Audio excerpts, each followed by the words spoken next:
You're listening to Sox in the Basement, a production of the Broadcast Basement Limited, where every show is 30 minutes of good and comes from a basement bar on the south side of Chicago.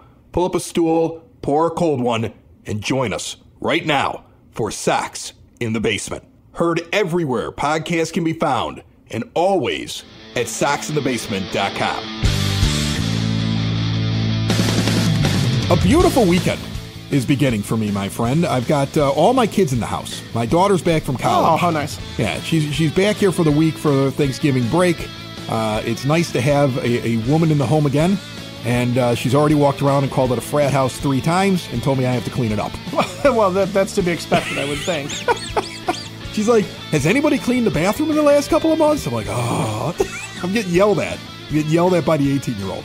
Another big thing that happened this weekend, announced on Friday, SoxFest is official. It's back. We're going to get into the whole thing with the arbitration tenders by the end of the show. I'm still waiting to see the full announcement of it as we're sitting here talking. I have the feeling it's coming any time now, because right now on my Twitter or X or whatever you call it, I'm starting to see it come out for all these other teams. So at some point, maybe during the show, we'll find out for sure about Andrew Vaughn and Gavin Sheets. And as you're listening to this, you already know, but I would hope to give some reaction before this show is done and the Sox nerds on this show. But why don't we dive into first the return of SoxFest, because I find it really interesting how the White Sox are doing this year. First of all, they've changed the name slightly to SoxFest Live. They've changed the venue to a theater. The Ramova Theater is going to be the location. So they're going into a neighborhood and doing this locally in Bridgeport after we've heard for months and months and months that nothing is sustainable in Bridgeport and they have to leave it. Right before we get into anything else, that is surprising to me, because your messaging is we want to do this intimately in the neighborhood because we love this neighborhood, after that neighborhood has heard them talk about leaving them for months and months on end. Well, when the writing is on the wall and you're not getting floated a brand new stadium for free by the state of Illinois government, and you have some loyal season ticket holders and some other loyal fans who are not going to pay for season tickets this year that would be interested in going to it, then yes, you sit there and you turn around and go, Nashville, nobody was talking about Nashville, and nobody said anything about the neighborhood not being sustainable. We love it here. What are you talking? That was all made up. That was all last. Nobody said that. Who said Nashville? Tony La Russa never said that. Who talked about leaving? What are you talking about? Where's your neighborhood ball team? That's what this feels like. You were listening to Pedro Grifol and he got fired. It's over. So in the initial thing that came out, my belief is the prices are per day. I can't tell, because it really isn't specific. I mean, I've had a hard time really determining that. And knowing the White Sox, these are per day expenses. It's going to be held on January 25th and 26th.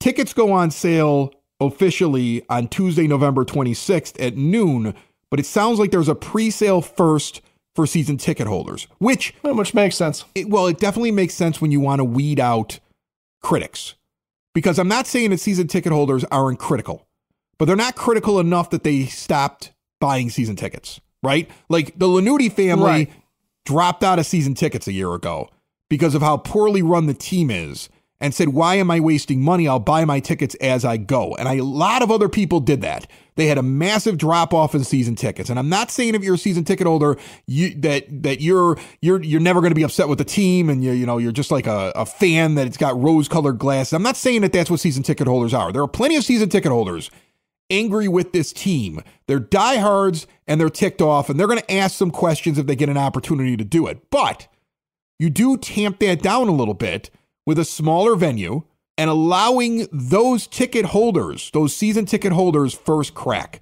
because they have your general admission ticket and then they have your MVP experience. And the MVP experience actually looks like a great deal. It's going to give a little bit more access, but they may all be gone by the time that you can actually go out and buy it if you're not a season ticket holder. So let's go through it real quick. General admission, $56. You get to walk into SoxFest Live, level 1 theater and main stage floor. That's where your access is. So right away, general admission gives you limited access to the entire event. You have some seating and standing options for events. But again, it's going to be a first come, first serve thing.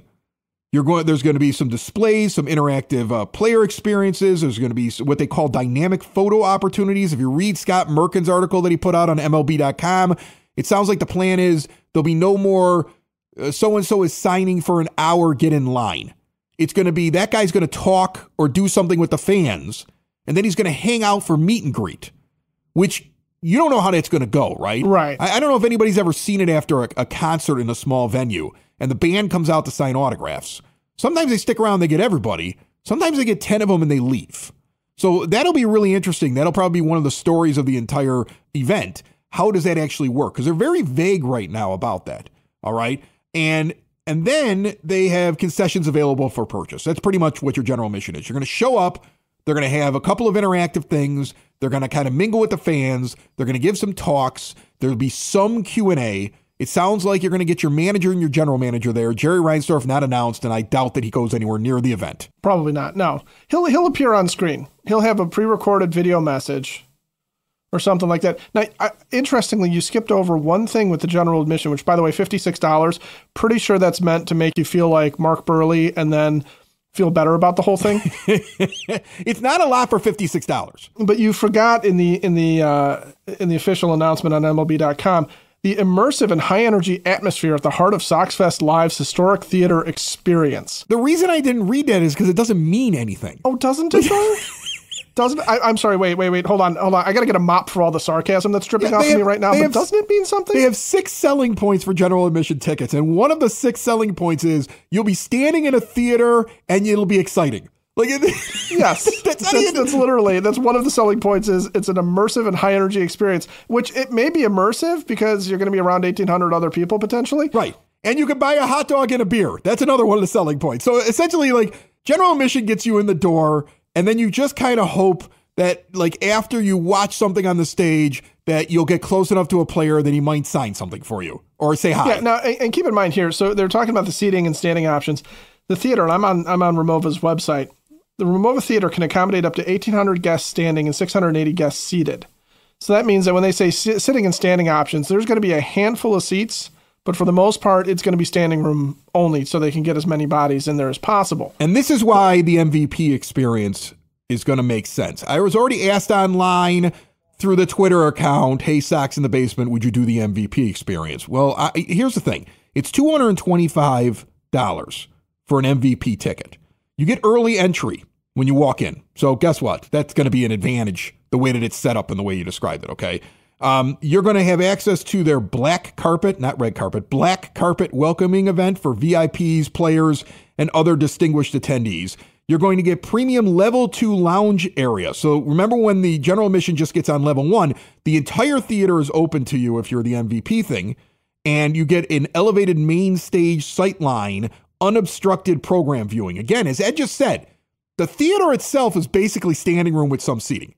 So you're going to go into a theater and kind of stand there and hope to kind of jockey for position. I mean, like, I'm not trying to tear the event apart. It's going to be neat because it's intimate. It's like going to a concert there. But they are making the event very small to cut down on crowd size. And again, I think that cuts down on criticism at the event. It's very similar to the thing that they did for season ticket holders at the Field Museum or wherever it was, where they had them in and it was a nice light atmosphere, but you didn't get the big crowd, because if you make it in so the angry fan who says, I'm never buying season tickets again until Jerry Reinsdorf's dead, has a very hard time getting tickets, you cut down on the guy walking up to the microphone during one of the events and actually saying something incredibly true that he practiced in front of the mirror for 3 days and couldn't wait to come and say to you, and then everybody breaks it into thunderous applause and you have a red face. Because anybody who's gone to SoxFest, when fans are angry with the team, that's the best part about it. And they're trying to cut that back. If you're really reading between the lines, they're really trying to cut that back. People are like, how could they have this again when they know the fans are angry? This is how you design it when you know that fans are angry. The MVP experience also gives you exclusive photo opportunities. So you're going to get closer and you're going to get pictures. You're not getting that with a general admission. You get a private meet and greet with some White Sox VIPs. It's probably Harold Baines and Ron Kittle. Probably, but that's okay. But it's okay. but it's probably them. Like right now, there's no list. I can tell you who's going to be there. Don Paul will be there. Ron Kittle will be there. Harold Baines will be there. Bo Jackson's going to show up. Like, it's going to be the regulars. They're going to be there. It's going to be all the guys from the 80s and 90s that we still have warm and fuzzy feelings for, and then maybe like one or two from 2005. Like do you get a Scott Pasednik or maybe a Joe Creedy? Yeah, I think you get a Scotty Pods. Joe Creedy likes to hang around the team. You'll get a few of them. Okay, you'll get a few of them. You get complimentary light appetizers with the MVP experience, but this is why it's worth $225. You get 4 lower level tickets to a White Sox game with some restrictions, so you're not going to get Cubs or opening day. Lower level tickets. Now, they don't say the type of lower level ticket, so these could be bleacher seats for all we know, right? I mean, I like hanging in the 108, but it's a cheap ticket. You might be sitting there. I don't know. But the thing is, it's 4 lower level tickets. So if you know you're going to a game and you're one of those people that feels uncomfortable buying an $8 ticket in the upper deck and working your way down to one of the empty seats, because there's going to be a lot of empty seats this year. There's no doubt about it. And it's very important you have 4 seats together somewhere on the lower level because you don't like to do that, and you're going to spend that money anyway, then the MVP experience makes a lot of sense. Although I don't know how many people get it, because if you look at Merkin's article, it's a limited thing. It's not available to everybody. And again, there's going to be a pre-sale for the season ticket holders. So I would think season ticket holders eat those up like crazy. The majority of access may not be available to fans that are not season ticket holders.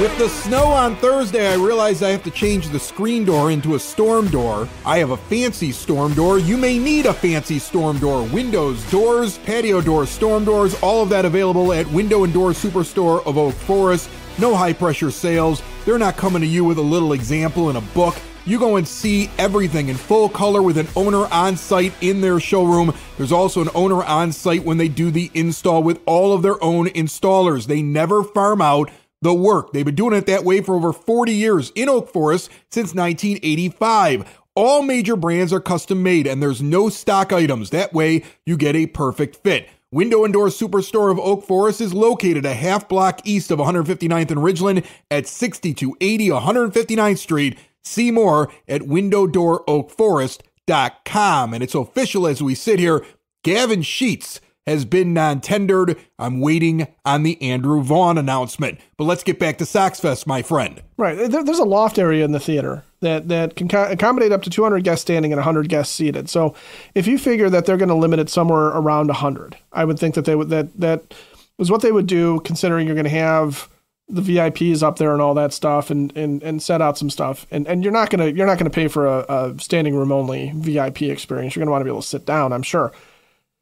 If that's the case, then figure the first 100 people who get an opportunity to sign up, there's going to be at least 100 season ticket holders that are interested in doing that. Now, the additional game tickets don't make a lot of sense for the season ticket holders, except for the fact that they can turn around and sell them potentially, right? And that's, the Sox don't really care what you do with those tickets. Use them, don't use them, give them away, however you want to deal with them. But the majority of people, if you go online at noon on Tuesday the 26th, you're probably going to be limited to general admission, and then you got to figure out exactly what it is that it's worth it to you. Because, again, some of the things that are missing, it doesn't specifically say that there's going to be Q&A with anybody from the White Sox. No, it just says it says event programming.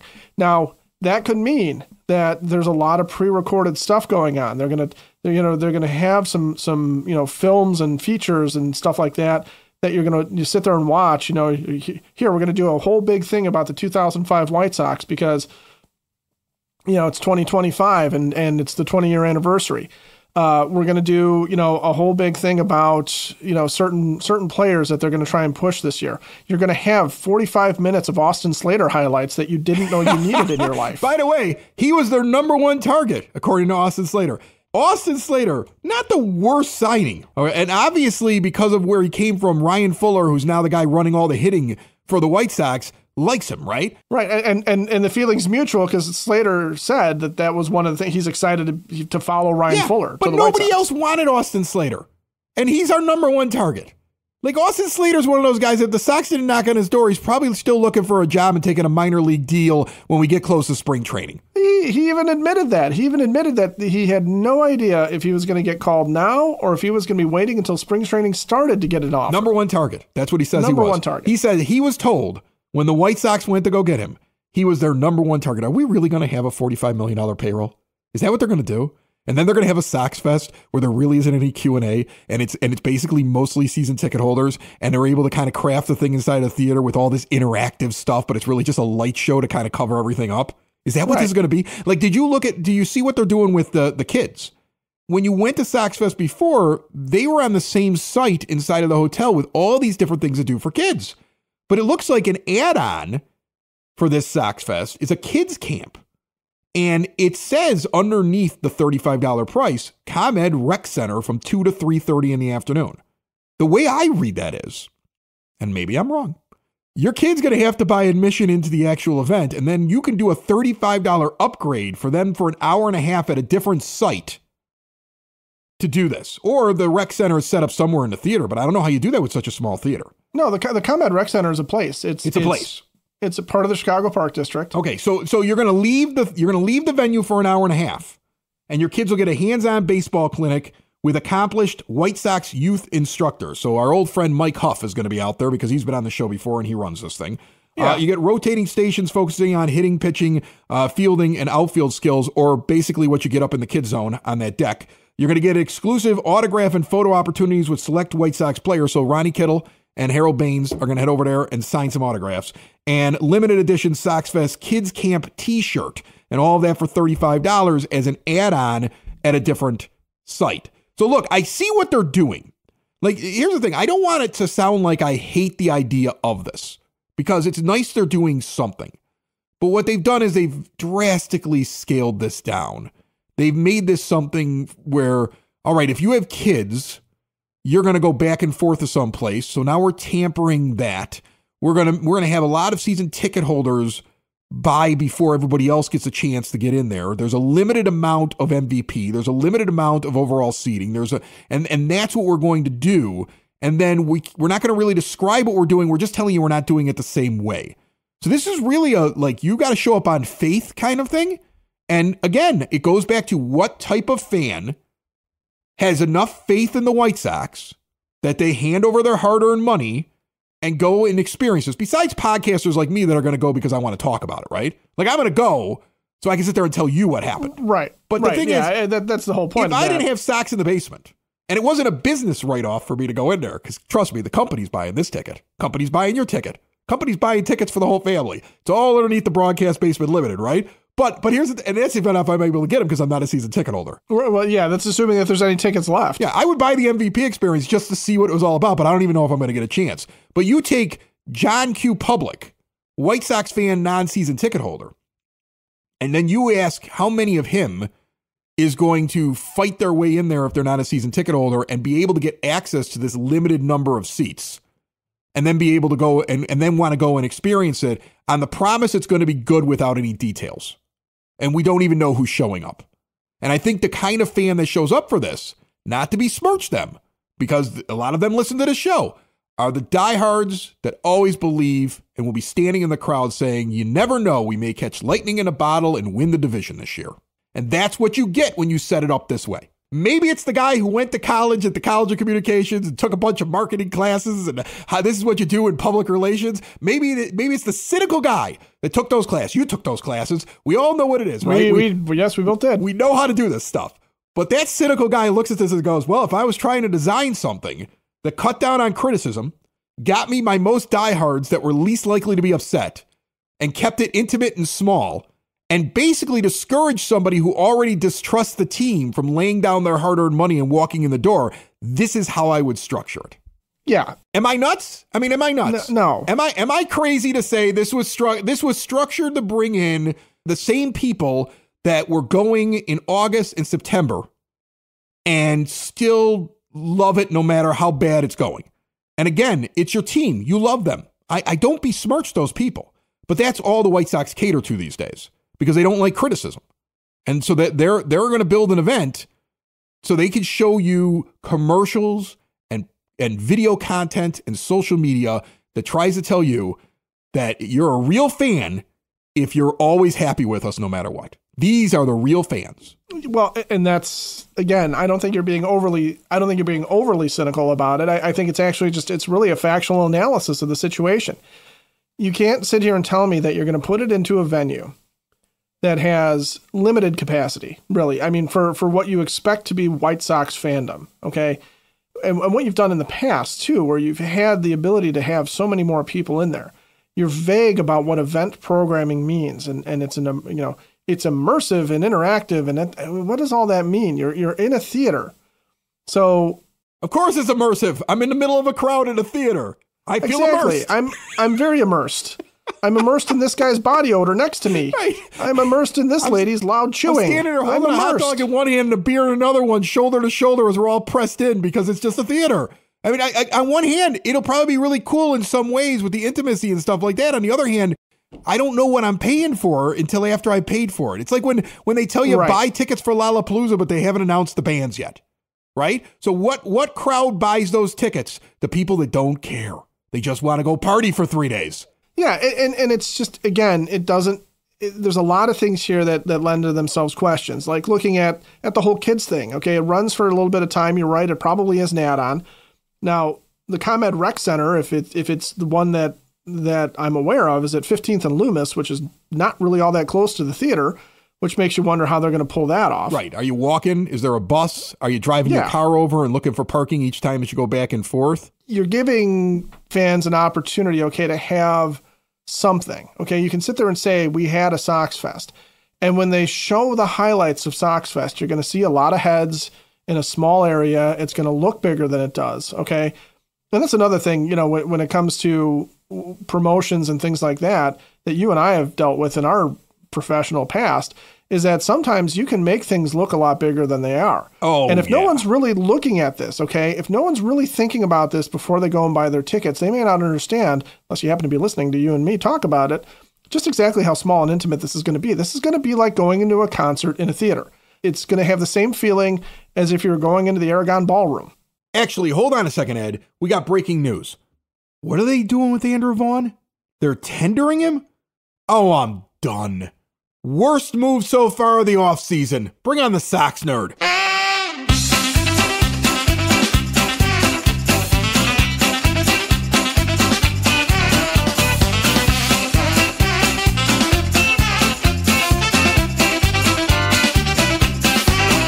Joining me on the phone line right now, the Sox nerd, Dave Marin, who puts all those tidbits and trivia nuggets up on the scoreboard at the rate all season long and joins us each and every weekend here on Sox in the Basement, whether it be in season or off season. And he's brought to you by the Village of Lamont.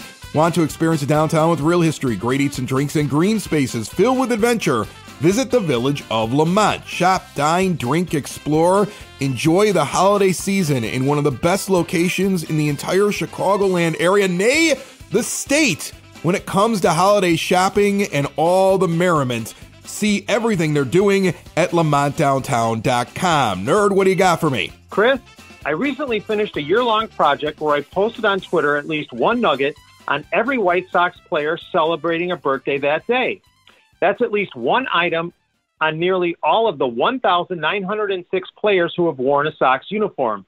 I learned a lot of fascinating stuff. For example, the first Sox birthday was a guy named Billy Hoy, who was born on May 23rd, 1862. That's during the Civil War, for those of you scoring at home. He was known as Dummy during his playing days, which included 1 year with the Sox in 1901 because he was deaf. Fortunately now, history refers to him as Billy. The latest White Sox birthday is Brian Ramos, who was born on May 4th, 2002. George Yankowski, born on November 19th, 1922, fought for General George S. Patton during World War II's Battle of the Bulge 5 years before he played for the Sox. No White Sox players were born on October 14th.